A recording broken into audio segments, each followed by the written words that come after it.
Hey guys, welcome to Project Metal Music's YouTube channel with your hosts, Ell, Lisaboo, and Chris. So welcome guys. Hello. Hello. Thank you for Yeah, having me. so my pleasure, my pleasure. So a little bit different this time. We've got a very special guest, our good friend Chris Bollinger. Chris, um, could you introduce yourself and what you do? Yeah. Oh man, this is going to be a bad one. Um, again, thank you. I loved all the support. Sorry, love. I don't. And it kind of sound like past tense. Love all the support that you've given to not only myself, um, even though the label is kind of just me these days, but Machine Man Records, any of the bands in the past, anything, and obviously welcoming me back today. But yeah, the creator, owner, founder, whatever you want to call it, of my industrial metal band Varicella, and I have my partner in crime, Chris Pasquarelli, who does a lot of the guitar, bass, some other crazy stuff. Um, it's pretty much me and him for that band, and then Machine Man Records, me, and then I also do other things, whether it's I don't know. Well, I guess we can just call it like scoring stuff, which is more than likely why we're back here talking. And you know, that's about it. Cool. Yeah, cool. Yeah, so it's been what? It's got to be about what, two, Uh, maybe 2.5 years, something like that. a while, definitely. Yeah, Yeah, definitely a while. Things have been going on and going crazy, and it's something we were sort of talking about before we went live, and I can jump into that if you want. yeah, yeah, Okay. yeah, yeah, Um, yeah. Yeah, like I said, Machine Man Records itself kind of, I unfortunately, like, I don't use the word like shut it down, quote unquote, because it's still active. But I unfortunately had to um, let a few of the bands go and just make the label for a home for myself and my projects and adjacent projects. Um, Things just were not progressing where they should have been, financially, professionally, whatever you want to call it. And it was just unfair to everybody. And I really, thought about it for a while because a lot of these people were my friends. They still are my friends. So I just kind of politely told everybody, like, this is what I have to do. I'm sorry. Like, we're not, you know, I'm not rich. We're not making lots of money. I'm losing money, and I have to do everything we can to salvage. So, and if that means you guys go to somewhere else and do better, great. Then go for it, please. But there was no real hard feelings, ill will, malice, intention, any of that stuff between anybody. And a lot of them I still talk to, like I said, and um, one of them was Decent News. I think they just put out an album with Brutal Resonance. I think that's how you say it. So they're doing pretty good, and we were just talking about it a little while ago. So glad things are progressing there with them. Um, my buddy Mike, I think he was Michael Haggerty. He was on your show, I think, Yeah. once or twice. He's still working on his I like he calls it like a solo album because it's not Krebs anymore. He's just trying to go by his name. So I guess he's kind of how he's framing it. But he's still working on that. Him and I were just talking a couple, maybe a month ago, and he was showing me some new songs. So I think a lot of people are going to like that if they've liked his previous Krebs music. So I'm just kind of waiting for him to finish that, and I'm very curious to hear the whole thing as whatever it might be. I think he said it might be like 6, 7 songs. I'm not really sure. Um, but he's my man. Besides Chris Pasquarelli, Mike helps me with a lot of the mixing and mastering stuff. He's real good at that.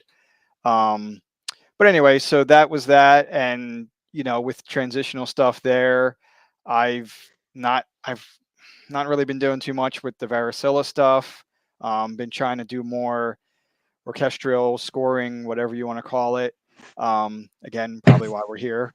And that was one of the things I did earlier this year was a short horror film for a younger. I don't want to use the word kid, but I'm not sure how young he was, like maybe 20s, early 20s. So I don't want to be disrespectful, but I don't know his age. A younger person from the UK, over where you guys are.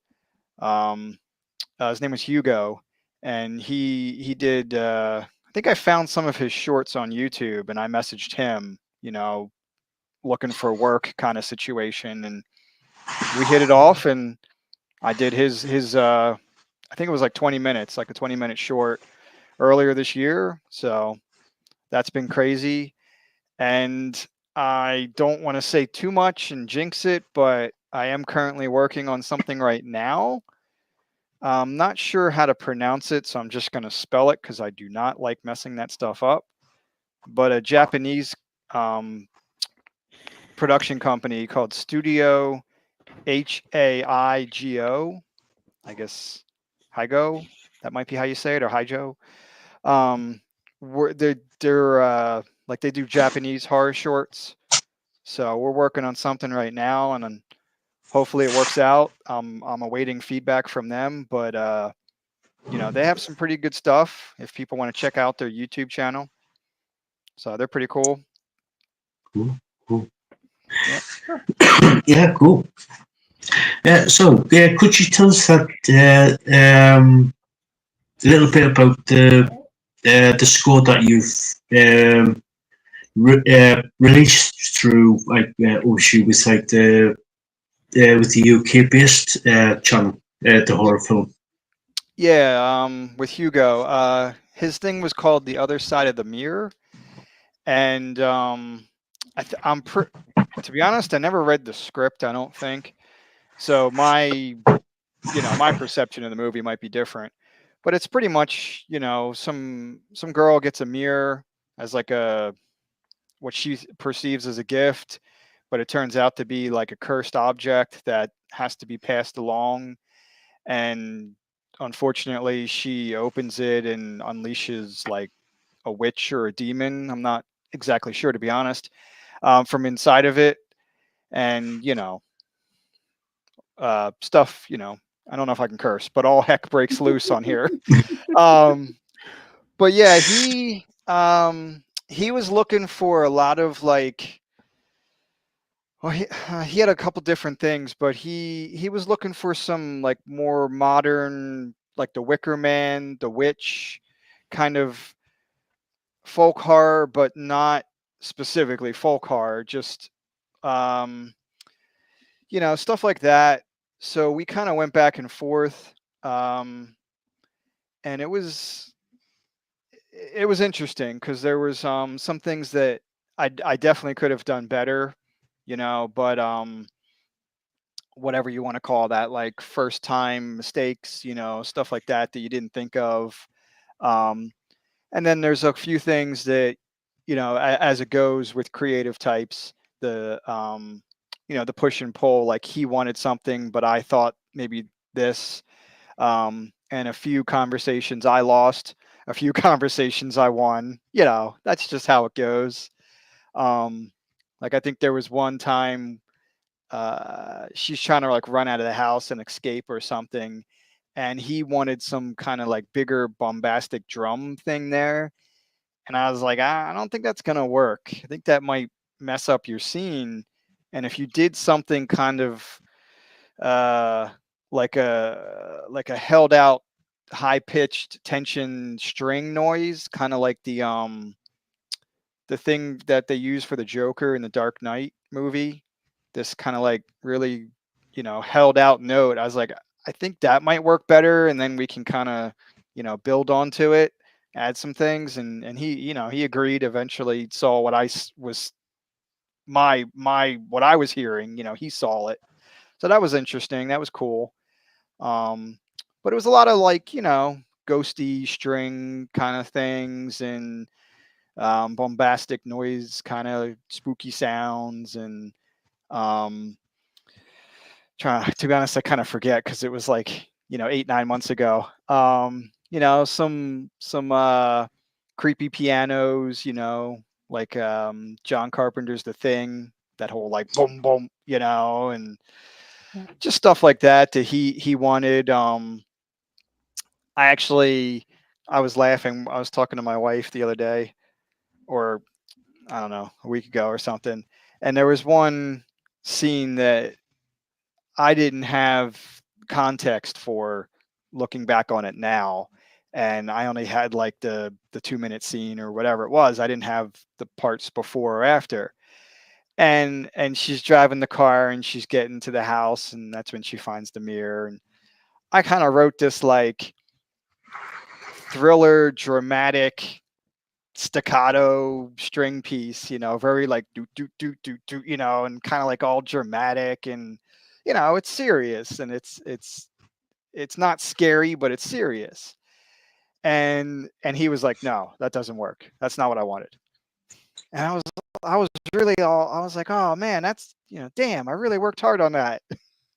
But I didn't know, he didn't tell me what was before it, because he had like a pop song he wanted to put in, and she's kind of rocking out in the car as she's driving. So I didn't know that until I saw like the finished product afterwards, and I was like, oh, okay, well, now that makes sense of why he uh didn't like what I was doing. you know I just didn't know, but it was interesting, uh because I just, at first I'm thinking like he just hates it. So I didn't have any context to it. Um, Yeah. like I said, it was in chunks, but with this Japanese one, thankfully, they gave me the whole video. It's like 8 or 9 minutes, so it's a large project that is taking up a lot of hard drive space, being almost 10 minutes with all the instruments I have. But at least now I have like the whole thing, and I can frame it and contextualize it, and you know where they've told me to put the music, I can at least go, okay, well, maybe 10 seconds prior, somebody says something that is kind of dramatic. Maybe I should start a little before that and see what these guys say. Just stuff like that. It's always nice to have. Um, and that's of course not a slight to the guy Hugo. That's just how he gave me the video, and that's just how we worked. So not a problem there. Yeah. Um, but like, was there anything? I'll try to remember. I'm sorry. Was there anything specific you wanted to know about that score, or was Yeah, it like more of yeah. a general question? It's more of a, like a general question, but was it obviously it's like a sort of like a horror sort of like based short? Would you sort of like I know you were sort of like industrial sort of like fibre with Faricella. Would you sort of like go into sort of like the down the horror sort Oh, of like oh yeah, genre? definitely. Oh, definitely. My two loves are music and movies, and I've been a horror fan, you know, back, well, probably before I was 10. My a lot of the I'm trying to think how to explain this. There's a lot of stuff that like I've never officially released, put out musically, that are very spooky or soundscapes or atmospheric. I'm not sure what the word there would be. Horror movie esque type sounds. Like I've always done stuff like that. It's just they didn't fit, or they didn't fit what Varicilla was, and I never found another project. So they just kind of sit there for, you know, 12, 15 years by now. Um, and then there's some other stuff that that's actually on the album, the Dead is Better album, that it's probably more in the background, but there's a lot of like textures and atmospheric stuff that's underneath the guitars and synths that, you know, I kind of, you know, it's in there a lot. And I mean, hell, if you listen to most of the movie samples that are on that album, a lot of them are horror movies. So, you know, I yeah, mean, yeah, yeah. Would you sort of like go there? Would you sort of like go down more of like scoring movies or shorts? I would love to. That's another aspect of what I'm saying too. Yes, I've been trying to do that for years. Um, this was just the first person to actually respond to me, and the Japanese people, the studio, they're the second people. You know, I've been plugging away and um, just talking to people and trying to network since, you know, I completed this one back in February, March, and you know, I've just been putting that out there too, saying like, hey, I did this one, you can hear it. Here's the score on Bandcamp, you can hear that. You know, here's some other demos, and you know, these people in Japan were the second people to respond. So, and you know, on top of that too, I I'm all self-taught, especially in this orchestral classical kind of a world, we'll say, musically. So I've just been trying to get better and practice more and learn more because I don't know everything, and I'm not going to admit that I do know everything. Um, you know, and then just trying to find better libraries, sound libraries out there like Spitfire Audio. They do a lot of great stuff. Um, you know, and they're very especially I think they just did some stuff with Abbey Road Studios. So, you know, they do a lot of really good uh very realistic sounding you know, orchestral libraries, or just libraries in general, sample libraries, sound libraries. Um, and another one called Orchestral Tools. They're over in like Germany, somewhere over there, Germany. They do a lot of interesting stuff, and you know, very realistic sounding. You know, as long as you program it and uh, feed the computer, as they say, because you can't just push a button and expect it to sound like a real person. But as long as you program it properly, it can sound pretty good. You know, Yeah, I'm not the best, but it sounds pretty good. I will tell you that. cool, cool. Now, going on to sort of like branching out from like doing Varicella, but into like doing scores for like shorts and stuff. Would you sort of like going from there?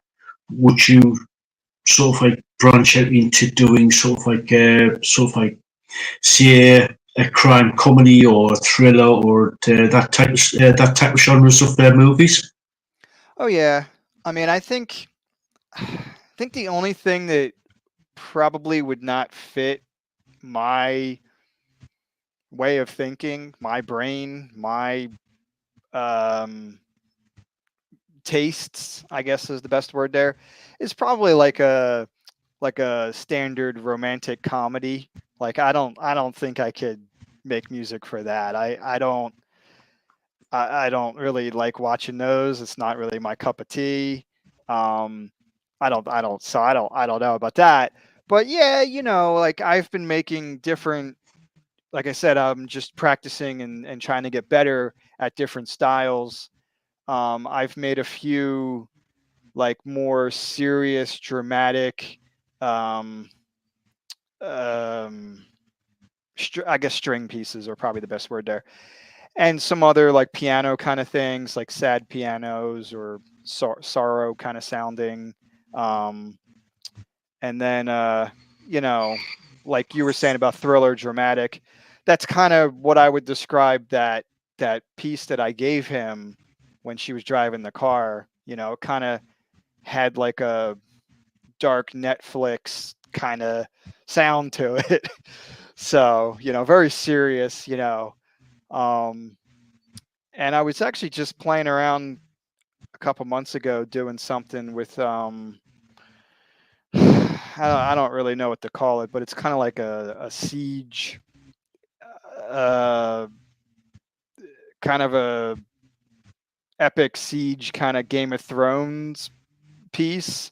You know, it starts off with piano, but then kind of moves on to strings and kind of builds and then gets bigger with brass and drums. You know, kind of more like a war epic kind of thing. So that was, you know, something that I didn't plan to do and just kind of had it in my head and was like, oh crap, this is pretty good.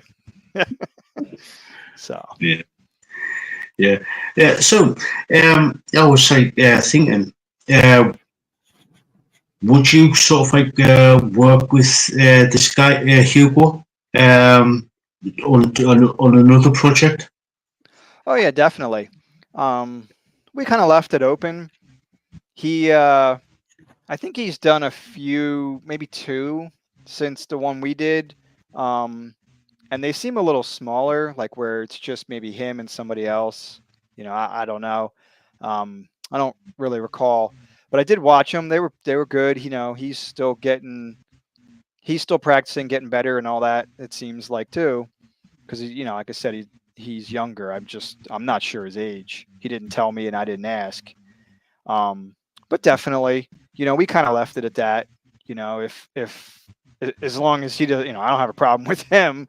So as long as he didn't have a problem with me that I'm not aware of, I'm totally for it. Cool. Yeah, cool. So, we're going back to sort of like Paracella. Is there any sort of like news on that front about bringing Paracella back? Um, yeah, I mean, technically it never went away. I don't know. I got maybe bored is the best word. I got a little bored and I just wanted to challenge myself and do other things. Um, you know, and that's just life, you know. You just have to keep learning new things or you'll stay stagnant, you know. But I had a song that was pretty ready. I think I just had to finish the vocals and get my Mike Haggerty, you know, get my friend Mike to mix and master it because I got it pretty good, but like I said, he's better than me. You know, he went to college for that. He knows all that. Um, and I was going to release it during the last election here in America, and it never happened. It was kind of a political song, but not overtly political, you know. But it was just kind of what's going on, I guess. You know, just the you know government, you know. Um, and then you know it's 4 years later, and there's a new presidency on the horizon. So I meant to finish it a couple months ago and uh, try to get it ready for this upcoming presidential race and put it out, but I don't think it's coming out anytime soon, to be honest. Um, and I'm still trying to finish up the second album.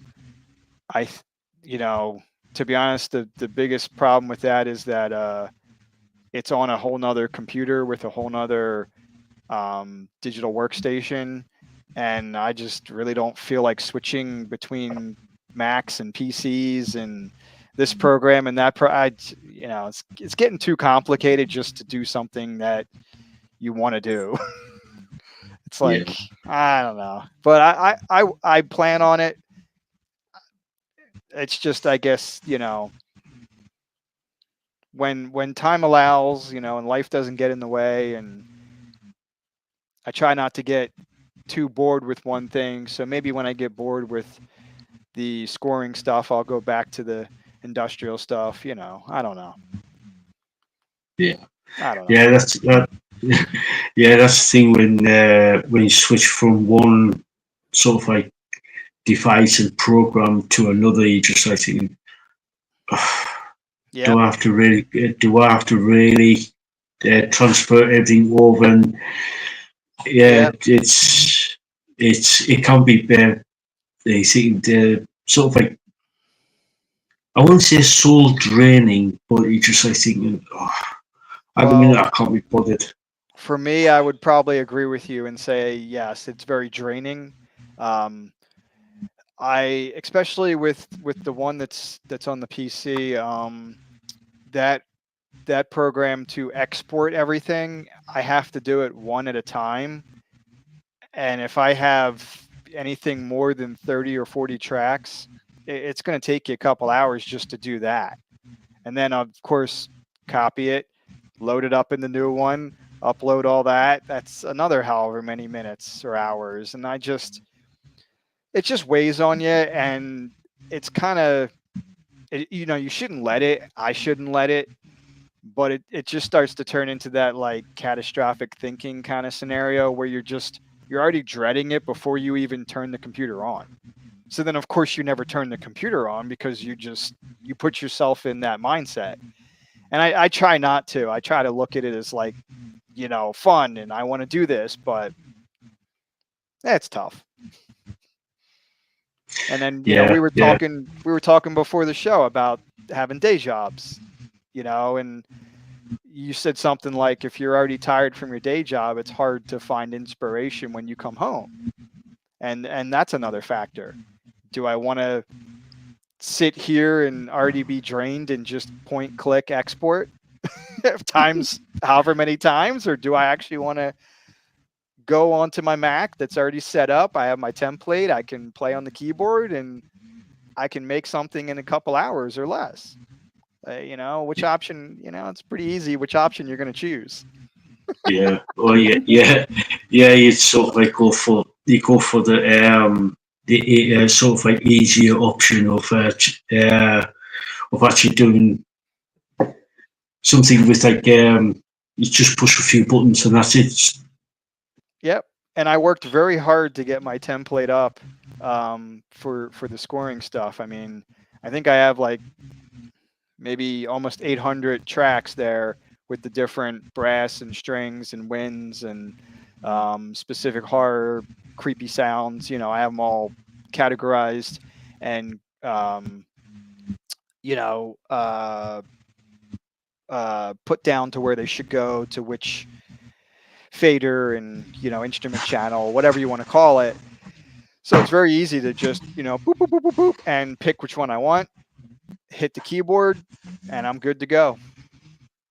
So Yeah, yeah. It can be a bit daunting. Yeah, because I switched over from PC to basically tablet, and after through no fault of my own, my laptop basically died on us basically, and basically lost pretty much. I wouldn't say pretty much, but I lost a good half a terabyte of music. oh man. So hopefully, fingers crossed, I can actually get the to actually finding the time and the money to actually get to go down to the local PC repair shop to actually get it to see if we can actually get it recovered. But luckily, I've managed to save at least about 400 gig of Okay. music, but some of it is in like WMA instead of MP3 or MP4. So I've got like, oh, where do I start to get like a program to actually convert to Yep. get the tablet to actually convert the dub from WMA over to MP3 to at least MP3 anyway. And it's just Yeah. like, oh, I just can't be bothered. especially with the day job. And that's exactly what I'm saying with the whole point click export, however many files. I mean, that's going to take you, one file every, however, like you said, 400 gigs. I mean, that's a lot of files to convert. Yeah, So that's going to be time consuming, and I can already see it on your face. You're dreading it, yeah, catastrophic thinking, like we just said, you know. yeah. So it's not fun, but sometimes, No. if you want it and you need it, which it seems like you do for these because they're your music files, obviously it's going to have to get done. Yeah, eventually I will get it done. Yeah. Whether it be well, eventually I will get a new computer, and I can actually go to the new computer to transfer everything over and then get everything sorted out that way by converting everything over to MP3. So, but with the tablet, it's just like I can't be bothered, to be honest. No, I'm not a huge fan of tablets. I think we've had one, the wife and I, or I might have another one, but I just don't really use them.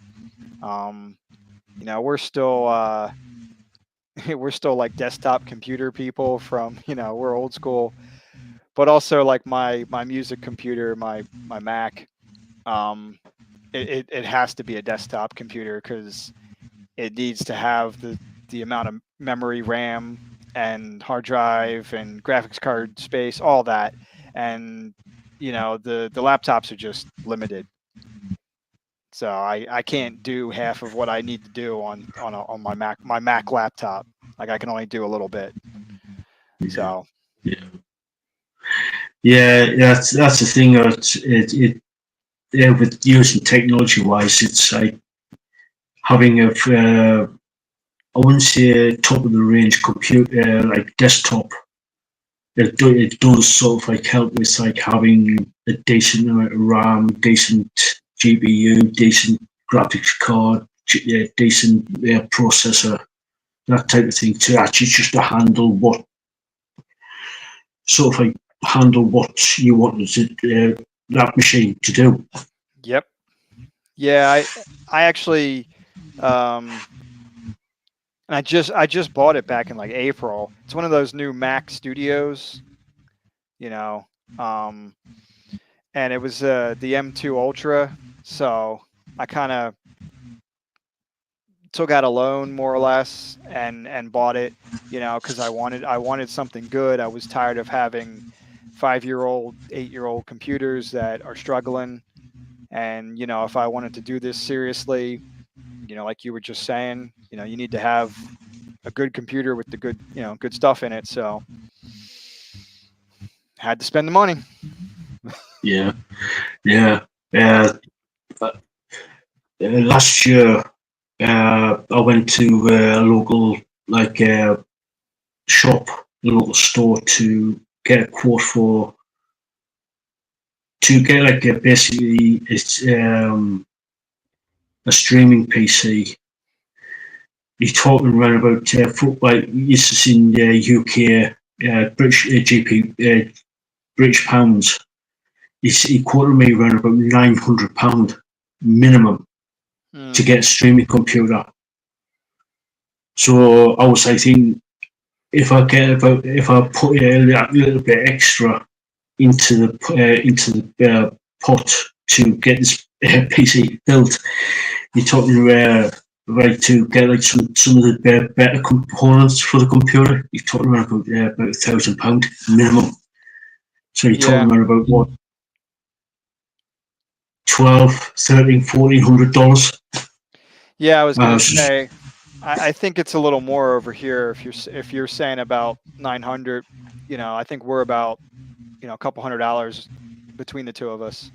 yeah, So, and that sounds about right. That's about what it is over here. So I mean, it doesn't sound like he's ripping you off, so to speak, but yeah, that is also a lot of money. It's tough. yeah. Oh yeah, especially when you're like sort of like unlimited funds. He's just like thinking, how am I going to sort of like get hold of the money to actually pay this when you're like you're just starting out. You don't Yeah. want to be taking out like any sort of like loans or stuff like that. No, and that's actually a good. That could be my segue. I'll use that as a segue. Um, that's sort of what I did when I 2 years ago when I started down the journey of scoring things. I got a used MacBook Pro, and I think it was like maybe 1200, 1300. You know, wasn't that much, but it was I think it's a 2018 at this point. So it was already a few years old, and now it's a few years older. And I did the whole the other kid from February, the other side of the mirror, Hugo. I did his whole thing on this, and that's how I realized like this thing's struggling. I need to get a better computer. It's okay if I just want to do some simple 25, 50 track, Varicella industrial metal kind of a song. Um, but a lot of the sample libraries just, you need at least 16 gigs of RAM because there's so many different articulations to make them sound as real as possible.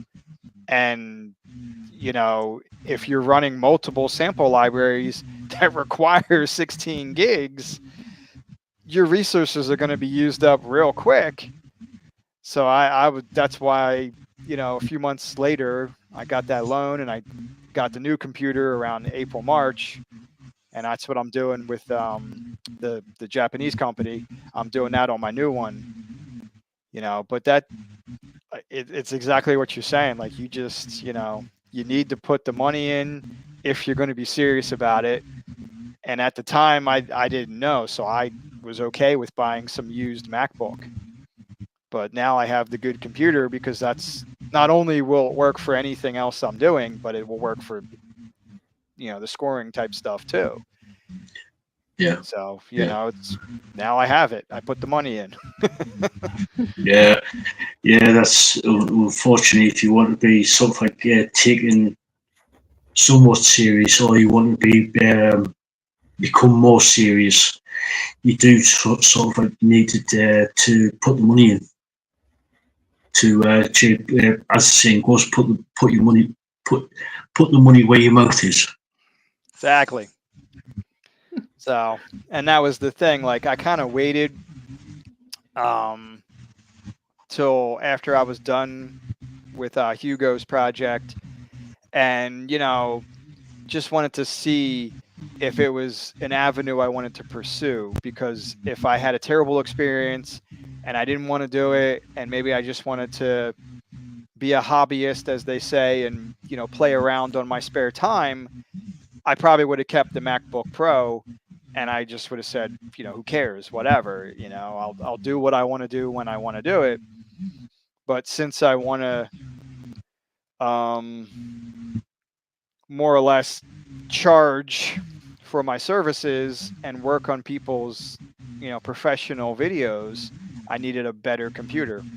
So put your money where your mouth is exactly what you said. Yeah, yeah, yeah. True. Yeah, yeah. So, um, as you now that you've started to really learn about um, scoring and putting down all these like your ideas, what's in your head, type of thing, and putting it on to sort of like getting everything put onto computer and stuff like that. Is there any advice for you for you to give people who wants to get into this? Um, I don't think I'm the type of person that should be giving advice, but being all self-taught, and yeah, Lisa's laughing at me here. No, Um, it's just so funny. exactly. I mean, he's not wrong. I mean, I think he asked me something like this before. I Um, teach you. but like, I mean, to be honest, I think the number one is always, if you feel like you're going to be serious about it, then get serious, and whether it's take some sort of a class or go to school, because there's lots of YouTube videos, there's lots of pardon me, there's lots of books out there and instructional videos and all that stuff to help you. But do something like that and start small. That's what I did. I got a lot of free stuff. Going back to Spitfire Audio, which is, they're a great company, and I'm not sponsored by them, so I'm not trying to sell their products, but they are really good in my opinion. They're not flawless because no company is, but they have one of their BBC libraries, because I think they have a couple levels. They have a free level of one of their BBC libraries, and it's real basic. Like you can get like some longs, some shorts, maybe like a staccato kind of a thing. I don't know, the staccatos, stuff like that. So it's real basic, but it was free, and you get the orchestra. And I went, okay, this is a great place to start and see if I like this, and then move on from there. There's another one that I'm not sure if I used the free library, but I know I used some of their stuff on the other side of the mirror. They're called Project Sam, and I they're over somewhere in Europe as well, like maybe Netherlands or somewhere around that way. But they have a couple free orchestral kind of things too. So I got that, and you can get different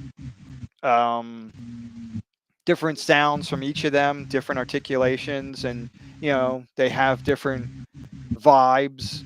Like the BBC one is more for that kind of old school John Williams 70s Steven Spielberg sound, and the Project Sam one, they're a little bit more modern sounding, maybe a little bit more like a video game score. It's a very they're natural sounding, but they're very edited, and the samples are very like tight and edited, if that makes sense. But that's the point is that just start small and take some classes if you can. Nobody says to go to school for it for 5 years, 10 years, 2 years. I don't even know how long you go to school for that. But definitely take some classes. There's lots of stuff out there that's cheaper, and get some of the free stuff and see if you like it. And then, just slowly move up, slowly progress. I cannot tell you how much I spent this year alone on some of these libraries. One, because I don't want to reveal that kind of information, and two, I don't even think I know how much I spent. But It adds up. Yes, and all the sales go on at all the same time, and you're sitting there going, I just spent $200 over here, and now I got to spend $200 over here, and there's a couple right now that are doing Halloween sales, and I'm like, really? Are you kidding me, guys? So I'm trying to wait because they just did a fall sale, maybe is the best word, post-summer fall sale, and I was waiting till Black Friday for, with America, we have our Black Friday after Thanksgiving, and they're having all these little sales in between, and it's taking all my money, and I'm like, great.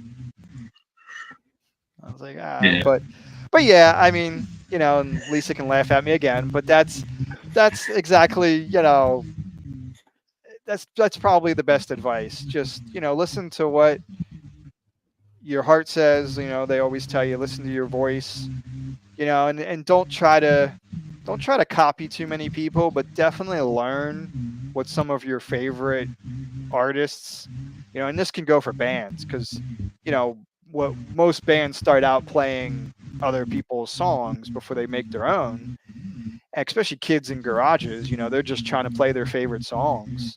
I mean, but just, try and do what your favorite people are doing and see if you can sound like that, if you want to sound like that, and then find your own voice and do what you want to do. And I was saying that to the wife about the Japanese thing, because it's like a Japanese ghost story kind of a thing. And there's a couple people that I love. Christopher Young is a composer, and I was kind of saying, like, trying to do a little bit of what he does and a little bit of like Silent Hill, that kind of sound for their project. But I'm not trying to rip it off or steal what they do or steal their style. Like, it's still what I want to do. It's still me. Yeah. So you did mention video game type of soundtrack type of thing. Would you sort of like go down into the video game soundtrack? I don't think I'm experienced at all to go down that rabbit hole. I've heard some of the stuff that that these people do, and it baffles me. Speaking of classes and schooling, I would have to take some sort of class, get some sort of degree, because while I would like to, um, I don't think I don't think I have the skills yet. Maybe in the future. Pardon me. And it would also maybe depend, because if it's like an online world, like a World of Warcraft kind of game, like that's very involved. There's different side quests and stories and lots of music that has to go on, but change depending on what the character decides from what the player decides. I don't know enough about that to really dive deep into that. And I could tell you, I already know I'd be way over it'd be way over my head.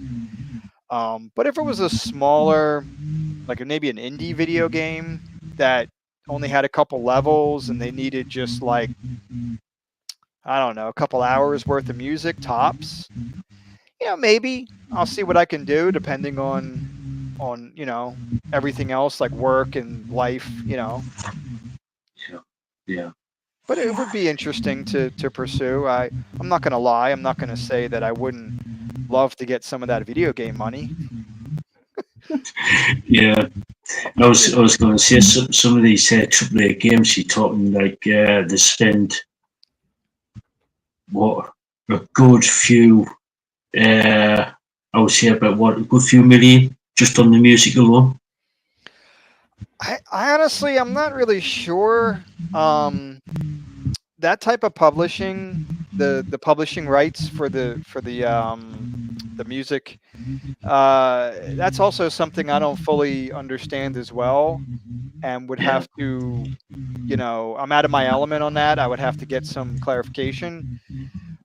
But I don't think people are making what they should be making, because who really is these days? Most of the creative types are the ones getting screwed over. But I don't think they're making what they should be making. And if a game sells 1 billion copies, I'm not sure the person who made the music gets $1 billion, if that makes sense. Yeah. I mean, they might get a couple 100 million. I'm sure there's a couple zeros in there. But I think every contract is different. It would all depend. It's all, there's too many variables. Yeah, true. Yeah. True. Yeah. So, well, I think that might be about it for. I don't think I've got any more questions there, Chris. So, unless Lisa's got any. I was gonna say, what about Lisa? She got any? I was just wondering how you go about doing a score. Like, do you do it more on paper, or do you do it in your computer, or set up? Like, how do you go about like from start to finish? How do you do it? I got you. Understood. I mean, everybody's different, and I think some of the um, more trained individuals, like I'll go back to John Williams, Steven Spielberg, he's very classically trained, so I'm pretty sure he does everything on paper first, um, because he used to. I don't know if he still does since he's older now and all that. But he actually used to be the orchestrator too. Like he would go in front and be the conductor, as they were recording. But me personally, I that's what I mean by self-taught. Like I don't want to say that I'm terrible, but I'm so bad at that kind of stuff. I have to do it all inside the computer. Um, I'm okay with music theory. I'm not great, probably because I'm self-taught and I use, whatever tools are out there and available to me, whether it's um there's a thing online called like hook theory. That's a really cool online tool that can help you with music theory and creating songs. So I use that too. And also inside Logic Pro on my Mac, that's what I use for the music program. When you put all the MIDI notes in, there's a feature that actually makes it look like sheet music. So you can select that and print that out if you wanted to give to somebody who is more skilled at playing like a violin or a cello or something if I wanted a real person to do it. So it's different. But for me, that's the way I do it. I'm all inside the box, as they say. Some of it I play on my keyboard. Maybe just to get like a live human feel, especially for like a melody or a pattern. And then I might kind of point and click in all the rest of the MIDI notes or copy paste just to kind of make it more efficient that way. And then there's the different articulations and expressions, dynamics. I'll usually play those live. Like I'll hit record, and then there's the mod wheel on your keyboard, and I'll do them differently. I don't copy and paste usually because then it will sound too fake. Especially with brass instruments versus string instruments. As an example, they have different dynamics. So if you copy and paste, you're going to probably end up having to edit it anyway because the brass would be loud and bombastic, and the strings that articulation might not equal that. So, brass is a loud instrument anyway. All the horns and the whatever is, and I've had to learn that the hard way too. I keep turning down the dynamics and the volumes, and I'm like, man, this is not where it should be. I'm like, but did Elle leave? I think we lost him. On the live show, he had to stop. He'll be back. There he is. Oh no. I guess he didn't like my answer, so he decided to leave. No, I really respect I respect your work, and there he is. Yeah. Technology. Don't you just love it? I'm sorry, Lisa. Go ahead. I was just saying that I really respect that. I just wanted to know, like, from your minds, like how you actually went about doing the scores, and that was awesome. That was awesome. Great answer. No, I got you, and like I said, I'm a different case because I'm not the normal person that went to school for music and knows all the different see, I don't even know what to call them, all the different what the articulations would be on an actual paper. Like I'm not even sure what some of those equal inside the computer. Um, and I don't know enough about the writing process to be able to draw the lines on a blank piece of paper and go, okay, this equals this equals that from what I hear in my head. So I have to do the, like, I don't know, the simple method of, like, hum a note into my iPhone, record it or something, Mhm. or you know, if I have a drum part or some sort of weird sound, I'll try to make that into my phone, and then describe, at least verbally, to myself what I think I hear and what I think I want. And then, I'll take that and I'll go to the computer and find what I think I was talking about, and what I heard, inside all the libraries and the sounds and the articulations. And, because I sometimes I'm still lost on some of that, and some of them bleed over. You can have different types of uh, short strings, I guess is the best word there, and some of them can bleed into the others, and they might have like a similar name. I don't know how to explain it besides that. Um, but yeah, I'm a little different. I'm probably not the normal person that would be able to answer that question of, oh yeah, I just write it out on the blah blah blah and I put it in 3/4 time and blah blah blah. Like, Yeah. sometimes I have to play around and figure out, oh no, it's 5/6 or 7/8 time, and then I have to put this in 4/4, and then I have, and sometimes that will throw me off too, because I'll make something and I don't. I used to basically I started as a drummer with music, like guitar and drums, so I see everything from just the typical 4/4 3/4 kind of drummer stuff.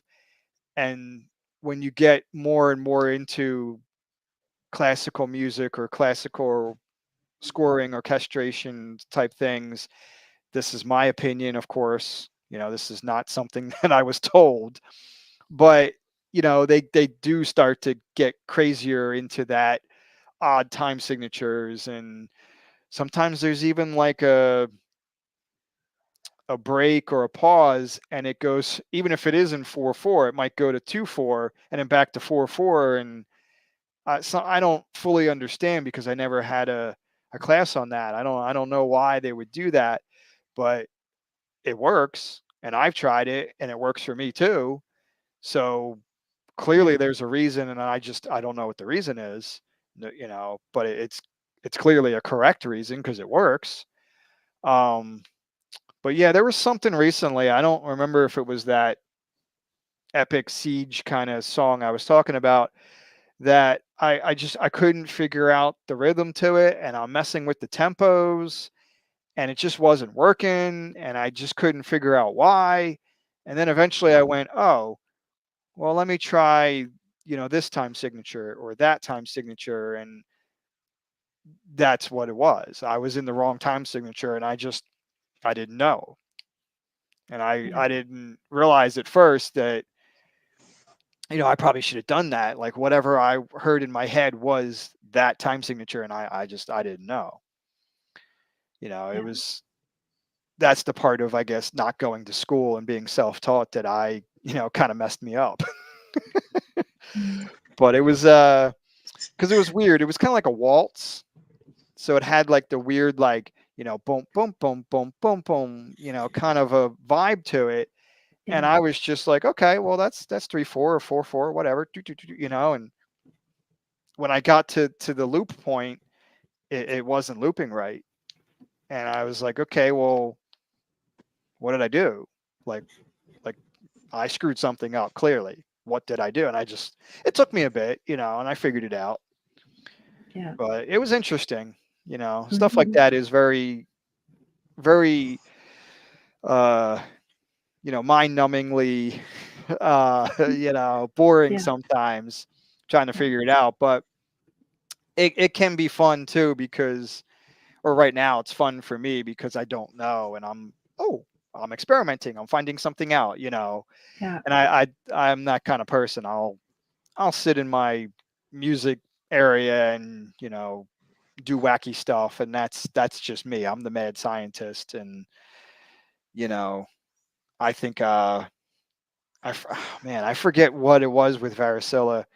I think I was talking to you, Elle, about it last time. Like there was something we did, and I don't even remember. It might have been a drum through a vocoder or something like that, and it just turned into like this weird synth. And I went, okay, that's it. But I didn't know that was what I wanted to do. It just happened by experimentation, and you know, something like that happened. But happy accidents. Happy exactly, accidents. exactly. And you know, once Yeah. you figure it out, it's usually smooth sailing, especially with me. You know, once I figured out with that song, the time signature and the tempo, you know, it snapped in with me. And then I think the other problem was I actually changed time signatures again in that song, because it was like when I moved on, it didn't loop right with the same pattern again, even though I was in like the brass now or something. And I'm like, well, it should. It's all the same, whatever. I didn't change anything, but somehow I had to change the signature. If it was like 7/8, I had to go to like 5/6, and it worked. I don't know. It just did. And I went, good, moving on. You know, Yeah. Yeah. like I said, happy accident. It worked. I figured it out. Moving on. The song sounds great now. I'm happy. Yeah. Would you be releasing that on Bandcamp, or are you just going to keep it for some project? The CG one, I actually don't know. I'm still kind of tweaking it. But it's one of these where I don't know what movie it would be for, or you know, if I actually saved it for a movie, because it would have to be some sort of you know, like Game of Thrones, we're attacking the castle kind of war thing. See, I'm boring him. He left before. Yeah. He didn't like my answer, and now he's yawning because I'm boring him. I'm kidding. I know it's later over there because I think it's 5 here. So, but yeah, I mean, the simple answer is probably going to be it'll probably go out on Bandcamp eventually. I haven't figured out what I want to do with it yet. I have a couple others that I was messing around with, and if I can ever get them in better shape, I might release all 3 together. Kind of what I did with that one. I call it the Hunt for the Beast kind of thing I did on Bandcamp. You know, that was just something when I was still learning, and I just ended up making like 3 songs that kind of sounded similar, and was like, here, this is something that's going to go out together. You know, I didn't intend for it, but they all kind of had the same vibe. And you know, I was doing like a 1992 Bram Stoker's Dracula movie. I was kind of doing something like that, you know, and vibe style. So Yeah. That's cool. Thank you. Yeah. Chris, we're going to be starting wrapping things up for this part of the show. Thank you so much for coming on and discussing what you've been up to. It's been a total pleasure. Yep. Thank you both for having me. Thank you. Great meeting you. You too. Chris, thank you so much. It's been a total pleasure, and we'll get you back on with something more with what you've been getting on to with like the doing movie scores and TV shows. So again, thank you so much, Chris. Thank you so much. And thank you both. Thank you. My pleasure. Our pleasure. We're going to be continue on. If you want to stay around because we're going to be discussing a few bands Or do you want to like head on out? I might have to head out. I'm sorry. I think we're going to go Yeah. to dinner after this. So, like I Cool. said, I'm sorry. It's like 5 here, so Oh, wife and I might be Yeah. going out for dinner. Thank you so much. Yeah. Take Thank you so care. much, Chris. So, all right, everybody, See ya. enjoy. Right. Bye. Right. Yeah. That was Chris Bollinger of Farasella and Machine Man Records. Totally brilliant guy. Totally brilliant guy. And so I was going to go. I've got to go to the toilet now because I've been drinking a lot of water lately. Go So I'm going to be in a little boy's room, so I'll be right back. All right. So All right. Hi guys. Thank you so much for coming. Replay crew, we love you. Thank you so much for stopping in and checking us out. And everyone that's been watching, thank you so much for coming in. And please hit that like, share, subscribe, hit that notification bell to all so you don't miss out on any of our content. And we're going to be starting here right away with, I believe we have 7 bands that we're going to be reviewing today. So yeah, just trying to see if I have any more gigs. If I have any gigs that I can do for you guys. Just give me 1 second. Sorry guys. 1 second. Ancients and Bison are doing their Beyond the Reach of the Sun Western Canadian co-headlining tour. They are playing, let's see here. Today's the 26th. They are playing in Kelowna, BC today at Jackknife Brewing Company. So if you're in Kelowna, go check out Ancients and Bison. Today is I believe it's their last day of their tour. Yes, today is the last day of their tour. So yeah, guys, if you are fans of Ancients and Bison, go check them out in Kelowna. Let's see here, at the Jackknife Brewing Company. Just going to see if I have any more gigs. 1 second. Sorry, guys. 1 second. Okay, King Diamond Coven is playing at, give me 1 second. They are playing at the Duke Energy Center for the Arts and Mahaffrey Theater in St. Petersburg, Florida today. So if you guys are in St. Petersburg, Florida, go check them out. I hear you yawning. yeah, tired. I know. Yeah, I've been running on fumes all day. I know. Same. So yeah, we should get started with these. Yeah. And I already said hi to the replay crew. Again, thank you guys for coming, and for any of you guys that come and watch, we really appreciate you coming in. And if you have a band that you're listening to now, let us know, because we like to gauge what people are listening to, and yeah, so it gives us kind of a gauge of what you guys like. So yeah, put it in the comment section, the band and if there's a song that you're liking. And if you are a band, get a hold of Ell. Sorry, wrong way. Get a hold of Ell. Yeah, you can get a hold of me either in the comment section of the one of the videos, preferably this one, or you can get in contact with me in the by email, and the email is in the Linktree, which is the pinned comment in the chat there, live chat there, or in the description below. It's Project M Music 2015 at gmail.com.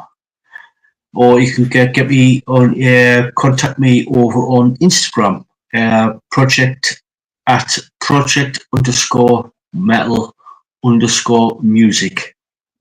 The link is in the link tree there as well. And and if you want to come onto the show to do an interview, contact me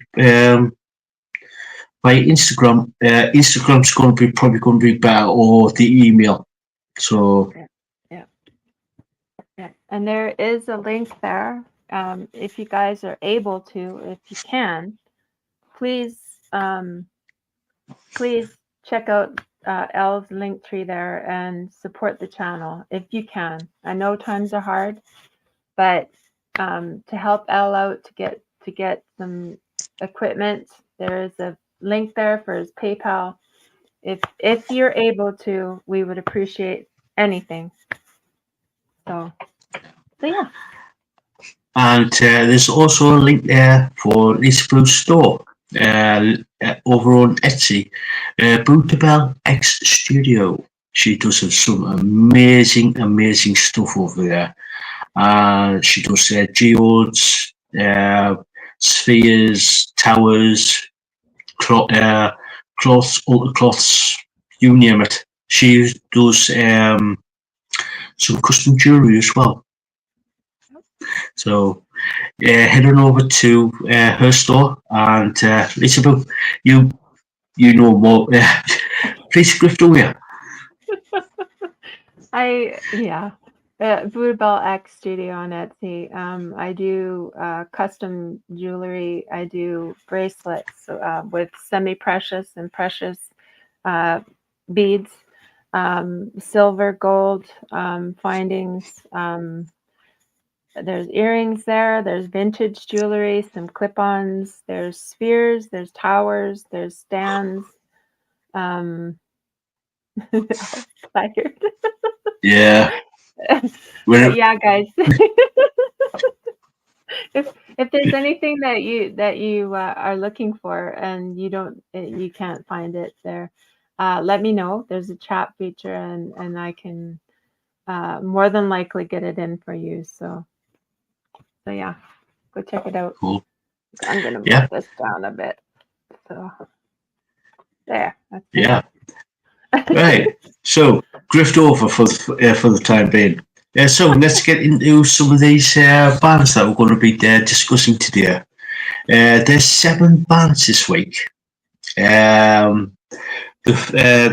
are Phantom Elite, Katra, Alterium, a band from Denmark called Vulvatorious. That's the band's name, and unfortunately, I don't have the song name for the song that we're going to be reviewing today. There's a band called Saved by Fire, which is going to be doing a cover, a Michael Jackson cover. Now, the next band, and I hope I pronounce this right, Impellitteri. I hope I pronounced that right. Impellitteri. That seems about right. I'll go with Lisaboo with that one. And then Zephyra, I think. I don't know. Yeah, I'll go with Lisaboo with that one. And yeah, totally amazing bands here. Totally amazing bands. So let's get into the first one, which is Phantom Elite and their song Glass Crown. But before we go into doing the reviews, all the links to the bands that we're going to be discussing today are down in the description. I'll put all the video links there, so please go check them out. And yes, we do know that not every band that we're going to be featuring or have been featuring is going to be to everybody's taste. So all we ask is for you guys to just check them out. Just check them out. You never know, you might actually like them. So yeah. So Lisa. Shall we start? Yes. So the first one, like I said, Phantom Elite and Glass Crown. So take it away. Well, I believe this is their debut sophomore album, right? The Titanium album. They are, I believe, a Dutch Brazilian band, metal band. So yeah, right from the beginning, I love this song and this band. Yeah, cool start with the drums, the guitars coming in strong, cool riffs. Vocalist voice is excellent. Beautiful tone to her voice. The song is perfect for her voice. Transitions were excellent on this. Lyrics are very deep and meaningful. And basically the song is about competing for a fragile glass crown. So yeah, that's the lyrics. Excellent drums and bass on this rhythm section was awesome. Bass was more up front, which I really liked. Of course, me and my bass. Lead guitar, holy moly. That solo 3/4 of the way through was just absolutely amazing. Vocals are superb. All together, the whole band all together, it was just brilliant. Brilliant song. Excellent. Oh yeah. Yeah. Yeah. Pretty much the same. That the intro with the keys on the in the intro, and then when the band kicks in, it's just like the drums and the bass is just like absolutely intense. With the drums and the bass. Like for me, the bass, like you, was sort of like it was up front in your face, and it's like it also adds a lot of richness, and it works well with the drums, and it's like both of them work really well together on this song. And her voice. Yeah. Her voice Oh yeah. too. Yeah. Oh god, yeah. When I listened to the vocals, I was just like, I was like, sort of like taken away into sort of like into this story. It's just by listening to the vocals, it's just like the sort of like the vocals was they got the versatility to them, strong and passionate as well, and it's just like and like you said, with the guitars on top of that, it's just like the riffs and the solos on this is off the chain, literally off the chain on this. So yeah, and plus like I love the transitions. I loved the transitions from going from like a fast paced, sort of like a faster pace to a slow pace, then back to the faster pace. I was just like, whoa. Especially with this, like using the guitars to transition over. Yeah, literally transition over. It's just like absolutely amazing on this. So, so what's your rating on this band? 8.5 to a 9. I couldn't choose. Yeah. The first it was 8.5, and then it's like it's right in there. It's in between that 8.5 and 9 for me because oh my god, those guitars, that bass, oh my, and her voice, it was just absolutely beautiful. The whole band, like it was just amazing. So yeah. Yeah, I'm the same. I'm literally the same. And no, we don't compare notes. We go off into a little corner and just like scribble away, taking our little notes, and this is where we reveal our thoughts about their bands. So we don't compare notes. So yeah, I'm the same, 8.529. It's somewhere there, in there somewhere. So yeah. So the next band is called Katra with One Wish Away. So take it away. Well, that start again with the piano. That short, cool. That it was like that piano short at the beginning. That was a cool touch. And then, of course, the drums, the guitars came in strong, and it sounds like acoustic. There's an acoustic backing in parts too, acoustic guitar backing, which I love acoustic. Me and my acoustic guitar and my bass. There we go.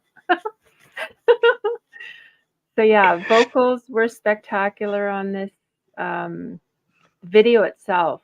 Oh, the video itself on this. My goodness, with the fire torches, like what do you call? They're like firework, fire. Fire dancers. Yeah. Oh my God, they were just going with the fire.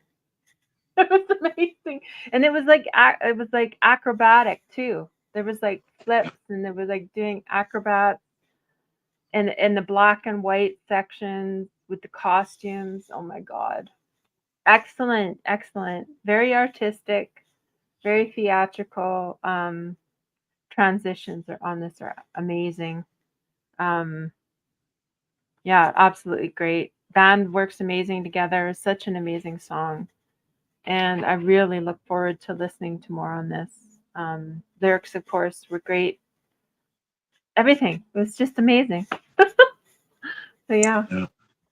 Yeah, it's the same for me. I just love that piano intro. And it's sort of like continues, if you notice it, continues throughout the song, which I loved. And there's also the orchestration. There's some string orchestra running through it as well, which is amazingly good. And again, the transition between the acoustic and the electric guitars is just like, it's absolutely amazing. It's just like the way they seamlessly like go between the both on the song is really, really good. Same with the riffs and solos. The bass and the drums are excellent. They add they add the richness. They are the backbone of the song, and it's absolutely brilliant. Absolutely brilliant. Now the vocals. The vocals are so beautiful on this, so soulful. They do, the vocals do add like a really good dimension to the song, and yeah, and what I really liked, liked about the bit of the video is like it's like Lisa said there, with the flames and the flame dances and brilliant imagery, brilliant imagery about with obviously if you know anything about sort of like candle magic, everybody uses candle magic, especially for a birthday. And what do you do with a birthday cake? You got a candle on top. What do you do? Blow it out and make a wish. Yep. So yeah, that's hence the name One Wish Away. So and hence the sort of like the flame and like the flames in general in the video. It's sort of like tapping into that sort of like candle magic. Yeah. It's sort of like you wanting to symbolism type of thing. So yeah. So Lisa, what do you reckon? I give it an 8.5, but I'm tempted to go higher. But I'm gonna stick with my 8.5. As I think of it, like it's like I want to go higher, but I'll stick with what I put. I don't want Yeah, but just I'm thinking of similar. it in my head, yeah. Yeah, yeah, cool. Yeah, I'm the same. But I'm sort of it's, I wouldn't say same, but similar. It's for me. It's about what 8.5 to 9 ish. Sort of like it's in between there. It's in between there for me. Yeah, yeah, really good song. I just loved it, like you said, like with you. I like the video to it, right? This is like the symbolism of flames, the flame dances, and the black and white, and the singer had flame red hair and everything. So Yeah. yeah, Yeah. so yeah. So the next song, Alterium, and sort of like carries on from the previous song from Katra. This song is called "Of War and Flames." So take it away. Well, right from the beginning, the ethereal start to this with the piano and the symphony was just Yeah, amazing. Drums, guitars come in strong. This is an epic song. It really is. Vocals are very strong by the female lead as well as the backup vocalists. The lyrics are as the name suggests, war and flames. Lady dressed in red and silken flames with scorching desert winds. Like, oh, so descriptive, so very descriptive, and it just paints this picture just with the lyrics itself. The scenery on the video was beautiful with the lake and the forest and the mountain and the hills. Costumes are amazing for the lead vocalist, especially. Awesome guitars, and there's that solo about 3/4 of the way through, which is just amazing. Kicking drums throughout, and piano in the choir again near the end was just it was a really cool. It was a really cool slow part. That slow solo there. Um, and then the guitars, and the drums come to crescendo at the end, which is absolutely amazing. Excellent song, great transitions, all around superb. I said, yeah, so yeah. yeah. Pretty much, you took the words right out of my mouth on this one. It's exactly the same with exactly the same piano intro. Brilliant. I love that.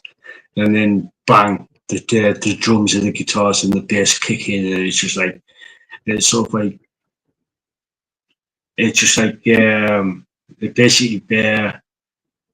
Have you ever had a song literally sort of metaphorically and this is YouTube. This is metaphorically punch you in the chest and literally grab your soul and literally said, "You will listen to us. You will literally because of the drums and the bass literally kicking and you just like." I thought you were going to say spank. It was a spank. Well, you could say that as well. The song does give you a good spanking. Yeah. Metaphorically speaking. Oh my goodness. Yeah. For me on this, it was for me it was like the bass and the drums on this that really got me, really, because I love the drums if they're done right, and the bass is just like, oh. And again, I agree with you. About 3 minutes 30 in, about 3/4 of the way through, that guitar solo was just like so. That was the cherry on top for me in that song. It was so sweet. It was really good. Oh god, yeah, and the vocals on this, They were amazing. They were totally amazing on this song. It's, yeah, they were strong, powerful, passionate. Oh, it was brilliant. It was total fit with with the music. Total fair fit. Yeah. So, and the transitions on this, it was superb. Totally superb. And with the orchestra playing along behind the back in the back in the within the song. Now you see why I love symphonic rock and metal. Yeah. So I really yeah, think it's really like it really has there's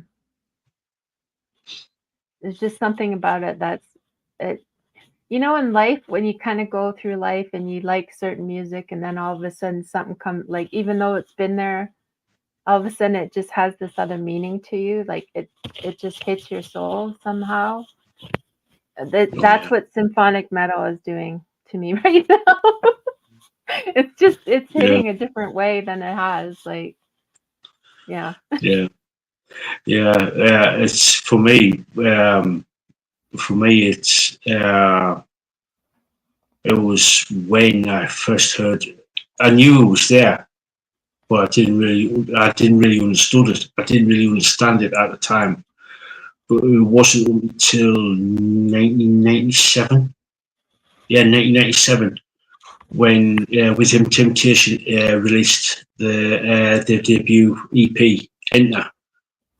That's when it really basically slapped me upside the head, metaphorically speaking, of course.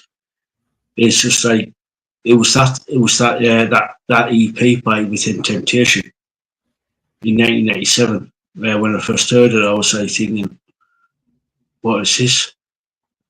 What is this beautiful thing called symphonic metal?" I was like, Yeah. "What the hell is this?" Yeah. And Cat and the last song we did, that was like 14 years ago, wasn't it? That was the one that came up like 14 years ago on YouTube, wasn't it? Yeah, I Or was think it so. this Yeah, one? I think it was Katra. yeah, Yeah, because I was like, wow, 14 years ago. What was 14 years ago? It was like, I was trying to think, like, what was I doing then? Like, how was my life then? And then now it's like, now listening to these songs, it's like, wow, it hits you. It hits you a different way. So I yeah, might not have appreciated it as much as I do now. Hard to say. yeah, So yeah, yeah, yeah. So, bearing that in mind, what is your rating for this band? 8.5 to a 9 again. It it Mm. it it's up there. Like absolutely amazing. That whole video, the video itself is maybe even higher than a 9 because it's just so beautiful. And it reminds me of Jasper. Remember how I was telling you about Jasper and how beautiful it is and Lorraine Lake and all that stuff? That's what it reminded me of. So yeah, Yeah, beautiful. cool. Yeah. Yeah, for me, it's a 9. Overall, like I said, all the musicians, the singer, even the video, it's just like Yeah. it's definitely a 9. Yes, definitely a 9 for me. Definitely a 9. So yeah. Now I was going to put this next band on last week, but we had the Brilliant Joe Boo on. This so I pushed it back to this week. This band is Vulvatorious, a metal band from Copenhagen in Denmark, and this is a live performance So take it away, Lisa. I'm not going to say what I said. Okay. No. Nope. Okay. YouTube. I want to say it, but I can't. Gonna be good. I'm gonna be good. Okay. Well, this is a live performance. I want to say it so bad.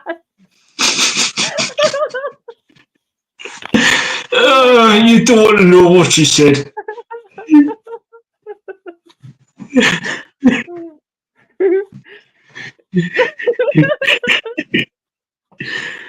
Oh my goodness. Okay, I'm professional. Okay. Okay. I'm gonna do Kim. I'm professional now. I'm gonna do professional. Okay, this is a live performance.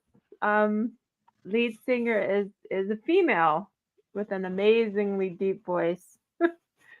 Very thrash, very heavy dark metal, a lot of guitar. There was a lot of guitar on this. There was 3 guitarists on this. That was a lot of guitar. Bass was very strong. Drums are very good. Lots of riffs and energy. Oh my goodness, the energy. Interesting, heavy vocal styling. Very interesting, heavy vocal styling. And I'm not sure what the lyrics are, but I couldn't understand. But very growly, very aggressive style.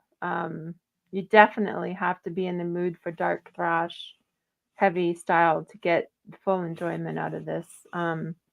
Unfortunately, I wasn't in that mood when I did this. So yeah, they're definitely a really cool band, and the people in the audience seem to really appreciate the intensity of it. And I'm gonna keep them on my playlist for when I'm in that mood to listen to like a heavy dark metal thrash song. So it is on my playlist. I'm gonna say that. I did appreciate that. So yeah, when I'm in that frame of mind to get into the dark, heavier style, definitely I put it on my playlist. So, and that was what did they call it? Sort Veg Fest 2024, I think. I think so, yeah. Yeah. So it was, yeah. Oh, and the Mohawk. More, Was, yeah. the Mohawk was with the kind of a skater girl skirt top, crop top, very punk, very like that, like with the mohawk and everything. Cool. That I thought that was really cool. So as an aside. Yeah. I love pretty much the same, Lisa. I love the drums and the bass on this. They were like in your face, which is like a very punk sort of like attitude type of thing, even though it's like a really dark, aggressive metal, thrash metal band. Love the guitars on this. They were totally amazing. Love the riffs. Love the soul. There was a couple of little solos there. Now the vocals, totally loved it. Totally loved it. Loved the cool growl.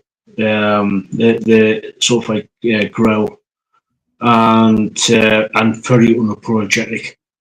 Yes, and the singer is got like the imagery of the singer. It was like, which I loved. We totally loved.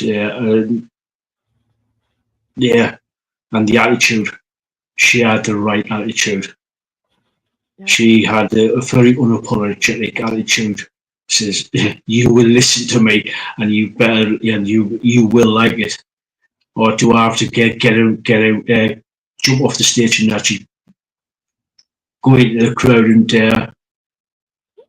and it's and the crowd loved it. Like you said, the crowd literally loved it, lapped it up, seriously lapped it up. And I don't know, the styling of the overall styling of the singer is sort of like punk skater. With like obviously the skate outfit, the tattoos, and the but what now when I watched this video of the singer, she especially with the makeup, she reminded me. She definitely reminded me of Susie Sue of Susie and the Banshees with the makeup. She's very because Susie Sue had the similar eye makeup back in the late 70s, early 80s. Yeah, it was very dramatic. It had quite the cat eye type. Yeah. Very goth too. Yeah. It was it's sort of like that transition from punk over to goth. Yeah. But sort of like technically would have been post-punk, post-punk type of thing. This is before goth was goth, if you know what I mean. Yeah. So, yeah. So, what's your rating? Well, to be honest, my rating is a bit lower. It's a 7, but mind you, I was not in that mindset to listen to this.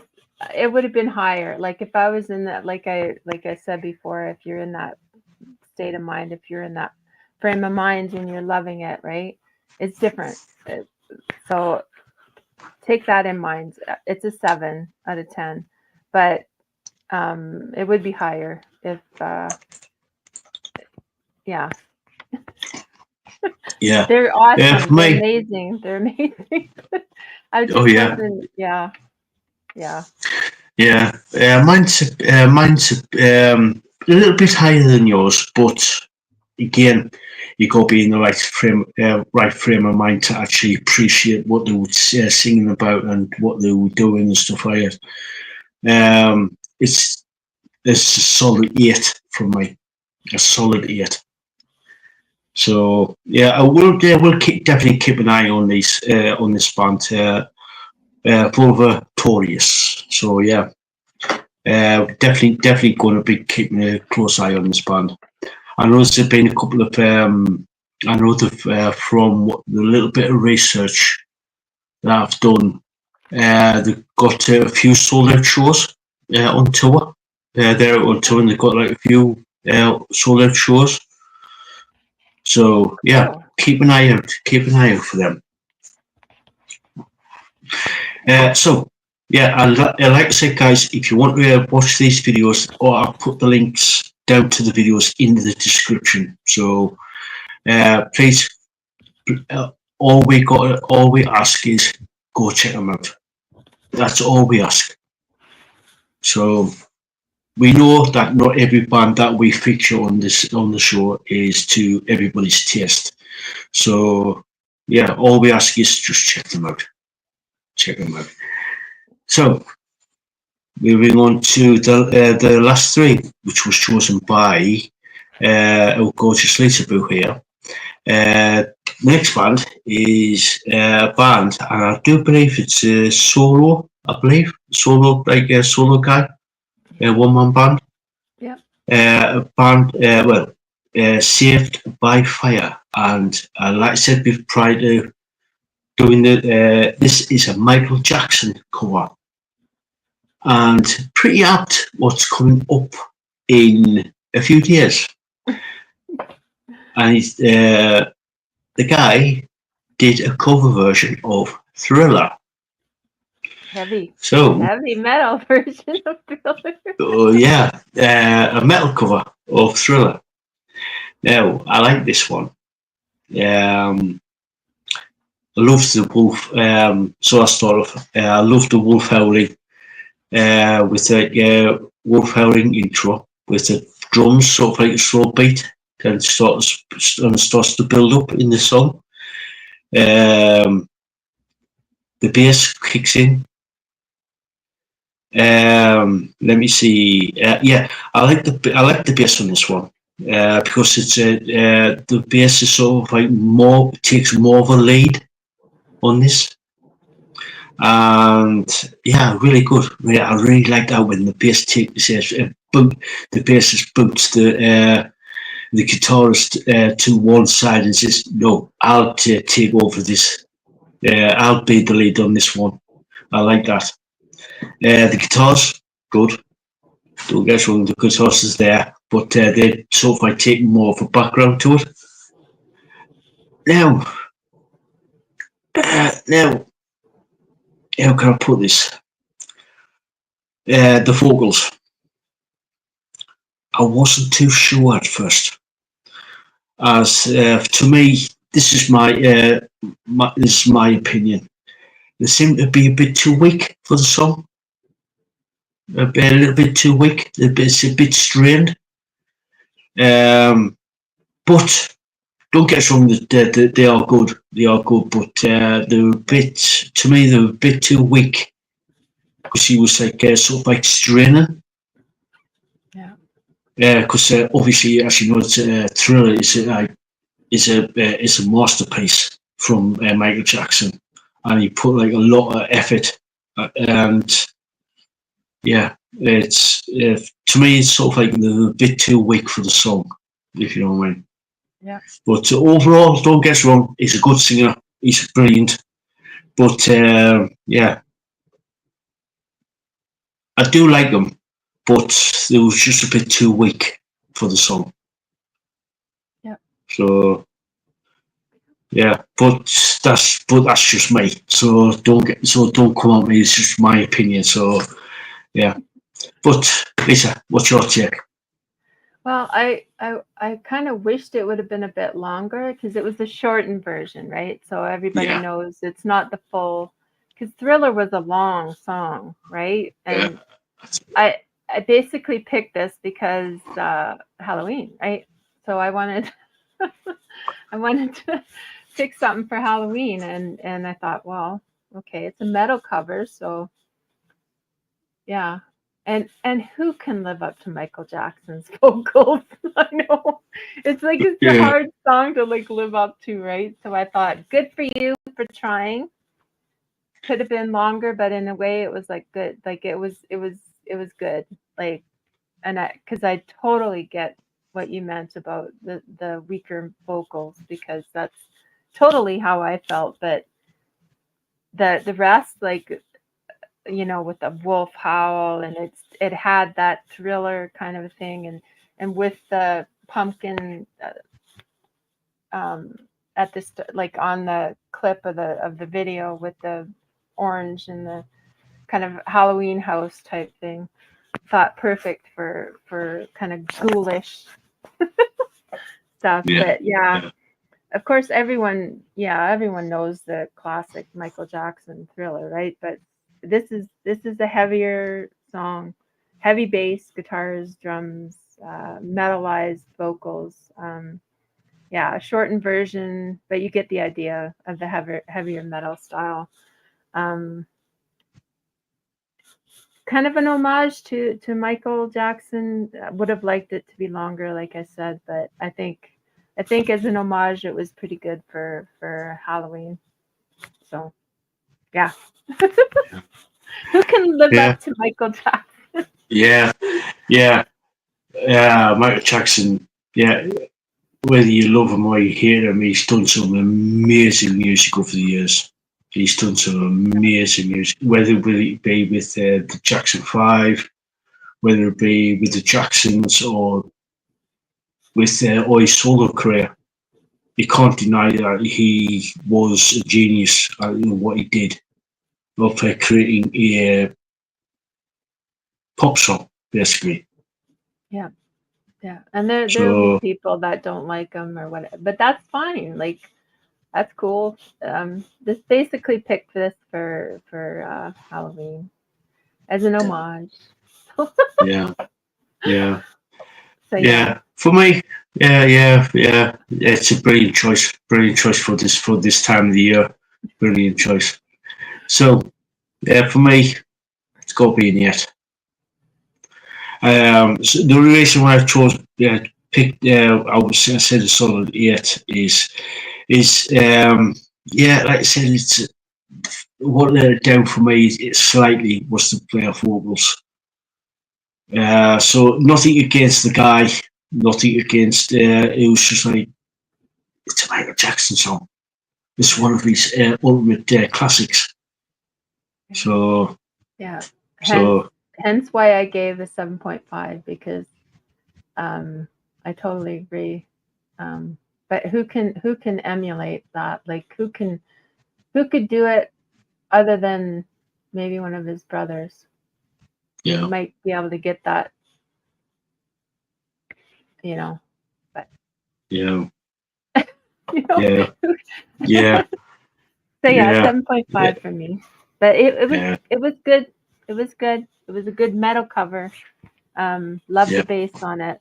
Love the bass. yeah. Me and Yeah, my especially bass.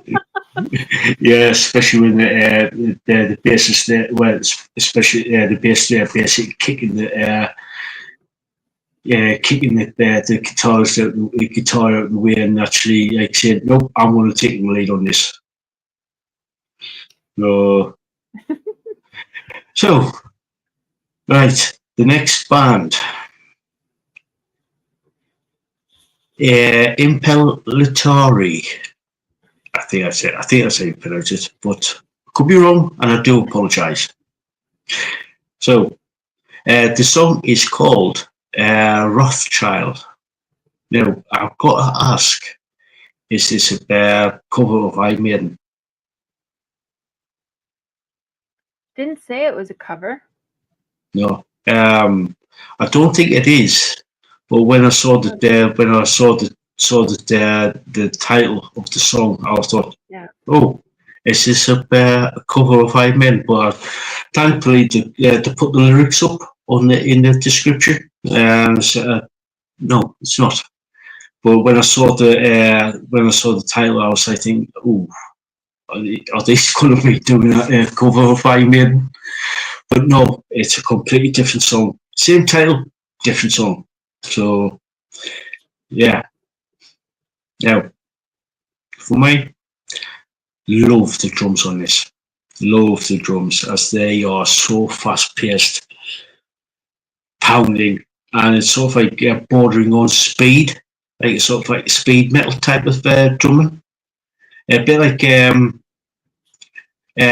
Filthy Phil Animal from Motorhead back in the early 80s with the classic lineup. I was like, yeah, yeah. So yeah, really good. I really like that. Bass is strong and adds to what the drums are doing. So a bit more of like instead of like the standard metal sort of like bassist, is a bit like going bordering on the venturing into the speed or even the thrash metal bassist bass. So really like that. The guitars are amazing with some really good riffs, and the solos are absolutely brilliant. There's a couple of solos usually I think, where did that come from type of thing.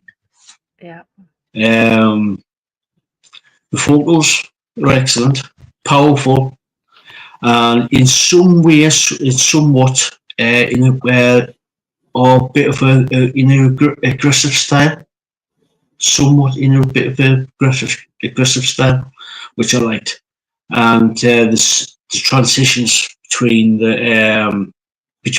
all the band members are really cool, really cool.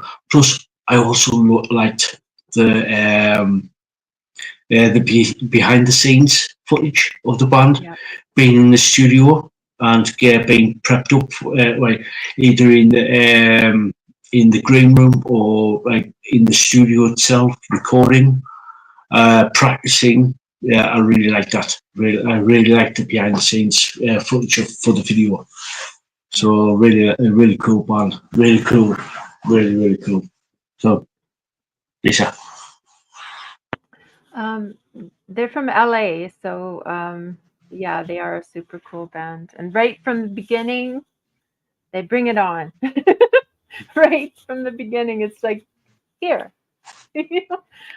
So yeah, super kicking drums, flying guitars, and wicked good vocals, heavy and fast. Love the tempo, and really feels like they put it all out, and like they're just giving it their best on this. They're just, putting it out there. Love that. Love the guitar solos on this, especially about 3/4 of the way through. Whew, that solo was something, man. Oh, yeah. Oh my Oh, God. yes. Oh, that was just amazing. And super cool riffs and just guitar rips. Oh my God. Super strong rhythm section. The bass and the drums were just giving it. Love that. Vocals are superb. The video of the backstage of them making the song was cool. Lyrics are deep and thought provoking. The scars of a lifetime are carved from inside. Oh, God. Scars of a lifetime are carved from inside. Like, wow. So yeah, I love this song. It was kind of a heavy metal anthem in a way, wasn't it? Like 80s school, like 80s, like just grab you and just do it. Oh, good, yeah. Yeah. Oh, it was awesome. I loved it. Yeah. I had to have You know. like, yeah, I have, yeah. Yeah. It's a really cool band. Really, I like them. I like them, especially with the drummer. The drums for me, it's yeah. The drums for me on this was that's the drums from what made the song for me anyway. So for me, 8.5, 8.5, possibly touching the 9, possibly. I'm So an 8. I'm an 8.5 to a 9. Like right off the bat, I was like 8.5, and then by the time I heard like it's up there, like it's an 8.5 to a 9. I just love that, just giving it all you got, like just the way everything came together, of the whole, right? So it was yeah, definitely up there yeah, for me. So yeah.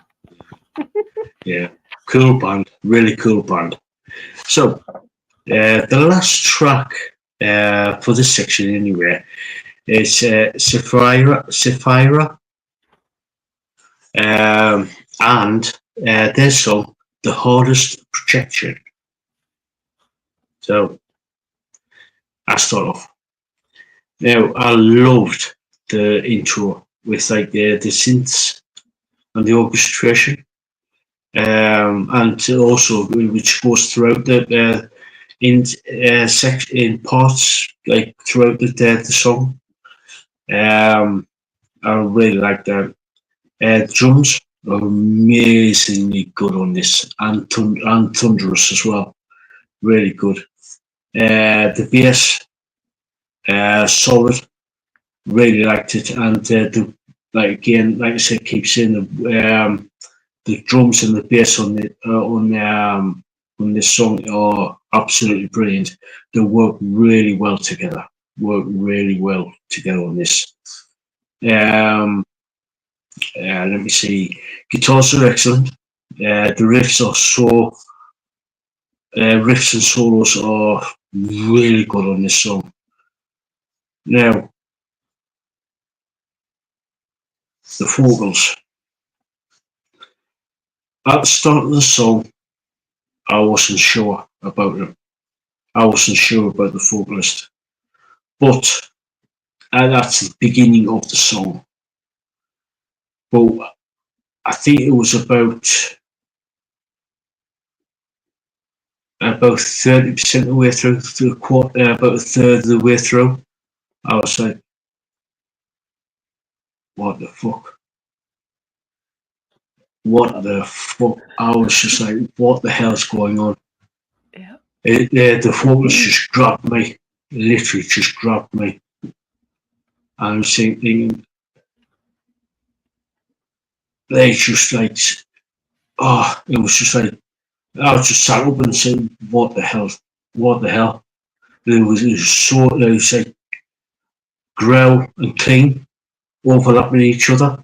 I was like, but it's just like, oh god, it's hard to describe. She put like a lot of emotion into this song, into the vocals. It's just like I listened to it about 5 or 6 times. Same. I was just like, I just loved it. I just loved those vocals on this song, and with the imagery, with the video, it's about, from what I understand, is this girl looking in the mirror, putting her hand up onto a mirror, sort of like saying goodbye to somebody. From what I remember of it, and it's sort of like the mirror cracking, and it's got like the cracked glass on the screen, and it's just like, damn, Imagery. yeah. I was just like, I said, I'll put in as soon as from that. I think it was about a minute in. I was just like, liked, subscribed, put on my playlist. Yep. So I'm so glad you liked her. Yeah. I'm so glad you liked them. Yeah. So what's your take? Well, they're from Boris, Sweden. This band is from, and Asa is the lead vocalist, and she's very distinct, and she has a very wide range in her voice, from the deep growl to the clean higher octave. Amazing vocalist. And they started off really strong with the drums and the guitars and like you said, the keys and synth. But the vocals are so strong by the lead singer Asa. And the lyrics are thought-provoking. Hate me. Why can't I just be like you? Why can't I just be like you? It's black inside. My pride has died. Love me. God damn, it's hard to love yourself. Like, it's, the lyrics are just, when you listen to the lyrics, it's like what a lot of women feel like, or a lot of people feel like, right? You want to be liked. You want to be, you want to be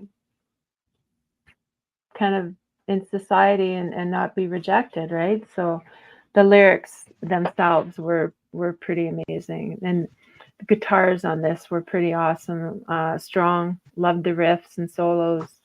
The drums are strong. The rhythm section, of course, with the bass, and the drums, amazing. And I loved the unique sound of this band, like total, like with Asa's voice and everything. And before I forget, the other lyric, when she said, the lies, you want some fries." I just lost it.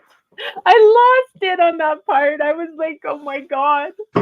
It was so funny because it was like so unexpected, right? And it was like, all the lies, do you want some fries? Like, it was just, oh my god, it was too much.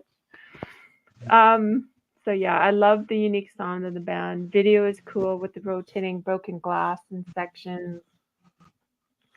Good transitions. They worked well together, and yeah, I definitely am watching this band, and yeah, I want to hear a lot more. Yeah, It, same me. her Ace's voice is just so unique. It's amazing, amazing.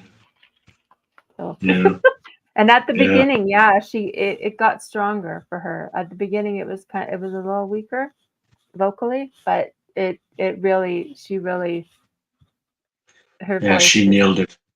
Yeah, she yeah definitely nailed it. yeah Yeah, just for the vocals alone, because that's what really grabbed me, especially after about a minute in. 9.5, straight off. 9.5.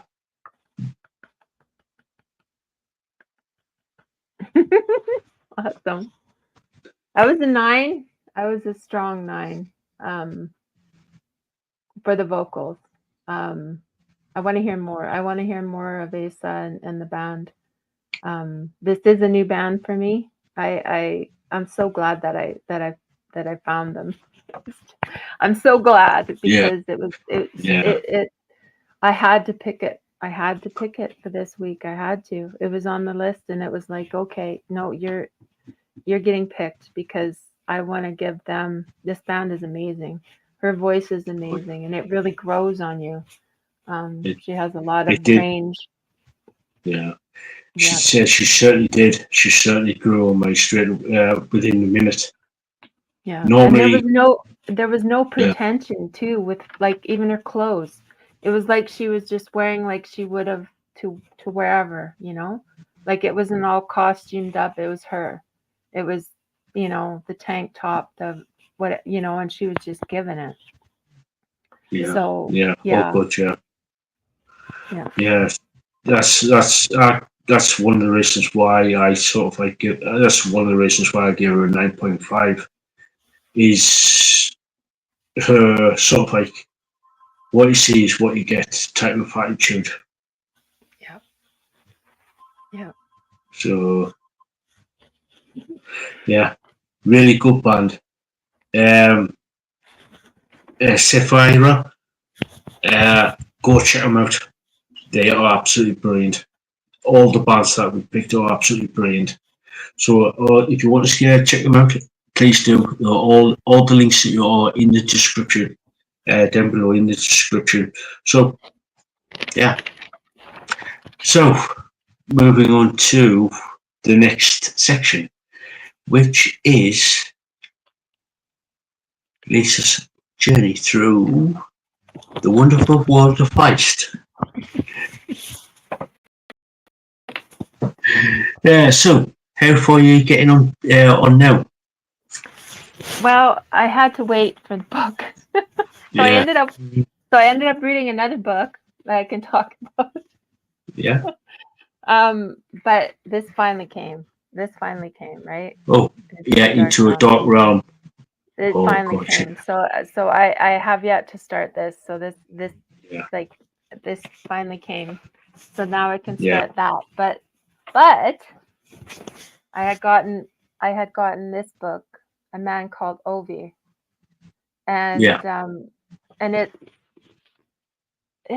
an international bestseller. And it was the book club, the Chatelaine Club for anybody in Canada knows Chatelaine magazine, and it was part of the book club. I had heard about it before, and when I was in the hospital that day, they actually had this at the bookstore, like not a bookstore, but the gift store. They had books, right? And this is one of the books that I picked up. And I'll read the back of it so then you can kind of get the feel of the book. And it says, there is something about Ovi. At first sight, he is almost certainly the grumpiest man you will ever meet. He thinks himself surrounded by idiots. Neighbors neighbors who can't reverse a trailer properly, joggers, shop assistants who talk in code, and the perpetrators of the vicious coup d'etat that ousted him as chairman of the Residents Association. He will persist in making his daily inspection rounds of the local streets.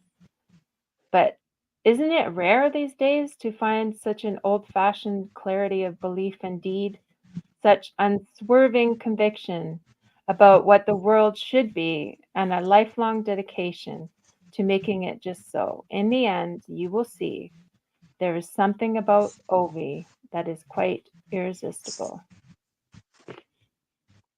This is the story of Ovi. And I was laughing, I was crying, it was amazing. It was amazing. Funny, it's moving. At the end, I was crying. Look at that. So yeah, international bestseller, and I know why. So it's by Frederick Bachman. I don't know if you can see that. Cool. By Cool. Frederick Bachman. So yeah, I want you to read this. Yeah, I think I've heard of it. I think I have actually heard of the book. And it's set in Sweden.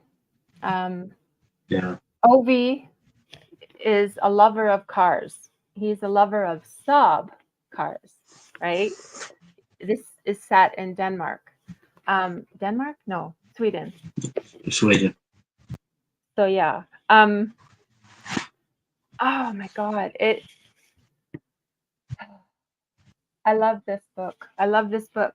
I want you to read it. Yeah. So yeah, it's something different. Yeah, it's definitely heartwarming. It's funny, it's moving, it's an uplifting tale of love and community that will leave you with the spring in your step and less ready to judge on first impressions. A man you might one day wish to have as your dearest friend. So yeah, A Man Called Ovi. Definitely recommend that you read this book. It's brilliant. It's brilliant. So Frederick Bachman is the author. Yeah. Yeah. Send me some of the author and the title of the book, and next time I'm in town, I'll go to my local library and see if they got it. So I'll check it out from the library. So yeah. Yeah, it's awesome. Yeah. I think I liked it, so I think you'd like it. Yeah. Yeah, like I said, I think I have actually heard about it. I did hear about. I think. I heard it on briefly on one of the radio shows that I listened to, and I think they were talking about it. As one in part of the book club series. Yeah. So because it's an internationally it's an international bestseller. So, and this was part of the book club in Canada here, the Chatelaine book club. Yeah. So yeah. So yeah.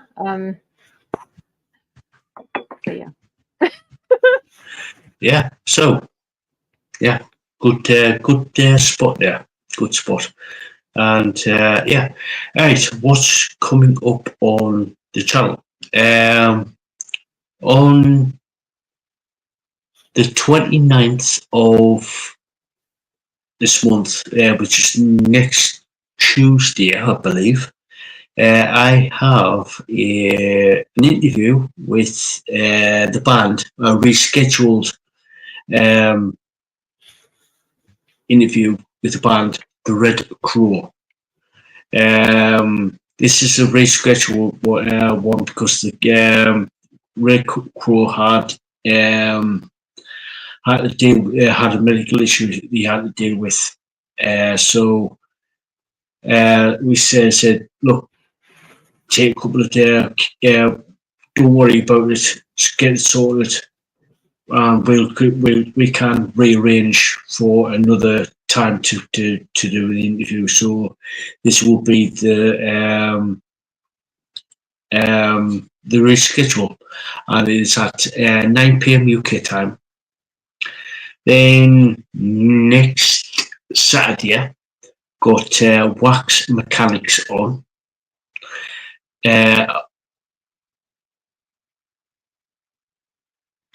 On the podcast. So got another interview on the podcast with Wax Mechanics. And if you like Nine Inch Nails, you're going to love Wax Mechanics. Very industrial, because he's just released a new song. So, and then which I've got to do,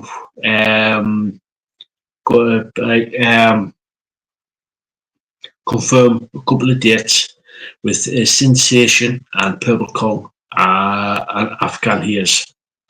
So, yeah, that's what's coming up in the next couple of weeks. So, yeah. Right, I'm going to be starting to wrap things up because, as you can tell, I'm literally running on fumes here. Well, so I only had about 3 hours sleep last night because I was watching the Sarah Boone trial, and the verdict came in at about 1:30 in UK time, 1:30 a.m. 2 a.m. So I was watching that until about then because I've been following that trial for it's God. Yeah, it was just like wild what she did. Yeah. So, which we won't go into details because it can be. It was sick, horrible, sickening what she did. Which true crime can be sick and horrible. Yeah. But, yeah. It was sickening. Yeah. So I'm literally running on fumes. Literally running on fumes at the minute. Plus, speaking of fumes, which is a Katra term, I'm going to do the last car show of the year tomorrow, and I've got to be up in the morning. So expect quite a bit of I wouldn't say quite a bit, but expect quite a few videos coming out over the next week. So cool. I always look forward to watching them. I love cars. Yeah. Plus, it gives me the chance. Literally gives me the chance. I managed to get a brand new camera. Literally a brand new camera. Managed to save up a little bit of money to get a brand new camcorder. So yeah, I managed to save up a little bit of money to get that. So it gives me the chance to test it out on the with this car show. So yeah. I look forward to it. So anyway, start wrapping things up. So like we said at the beginning with a bit of a little bit of a grift. There's a link tree in the description and in the pinned comment of the chat there. There's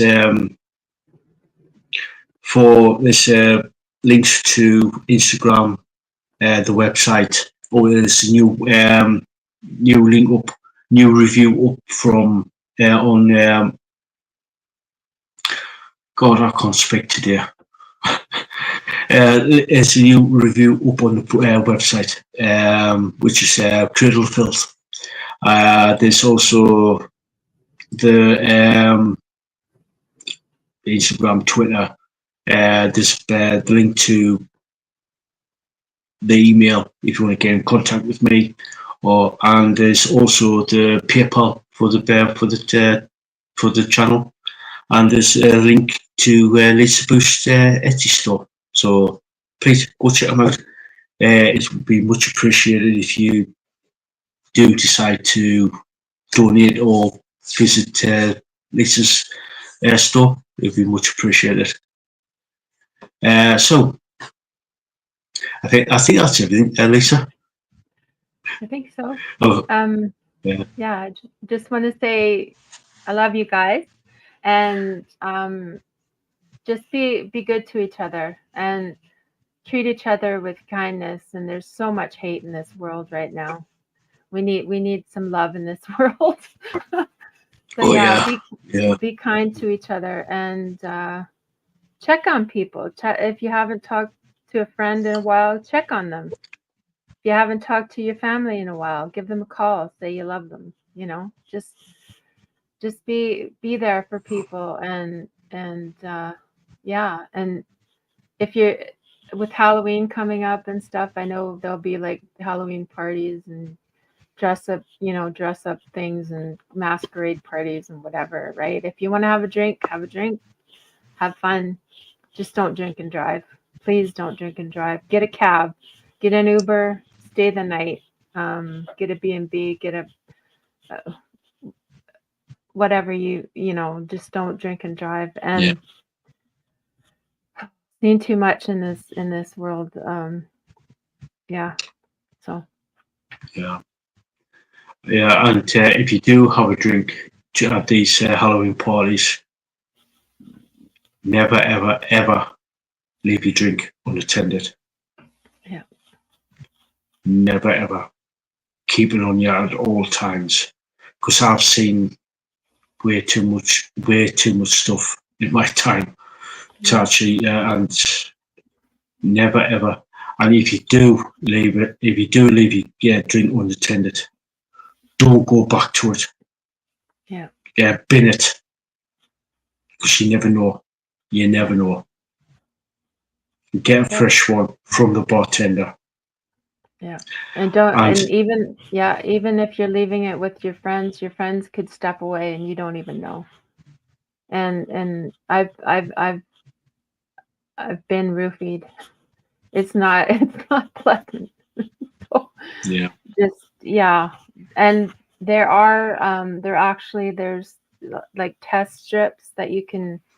It's pretty cool. They have them now on. I think they're on Amazon now even, but they're test strips that you can carry with you if you're suspicious. You can put it in your. And there's even nail polish they have now that'll change color if you put your finger in. They're coming out with so many different things, but still, I wouldn't trust. Even then, I would just get a new drink. Get a new drink. Yeah. Yeah. If in doubt, get rid. Yeah. So yeah. And like Lisa said there, have a bit of fun, have a drink, but don't drink and drive.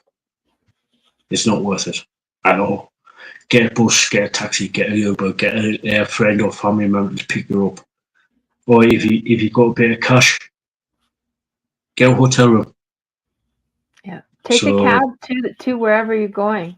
Just take a cab. Don't take your vehicle. Just if you know you're going to be drinking, just leave your vehicle at home. Take a cab. And then if you're going with people, you can all chip in to get a cab home. And it's not worth your life. It's not worth other people's lives. So. Yeah. Yeah. So. Yeah. Leave it at So on that bombshell. Yeah. So until next time, guys. We'll catch you all later. Love you guys.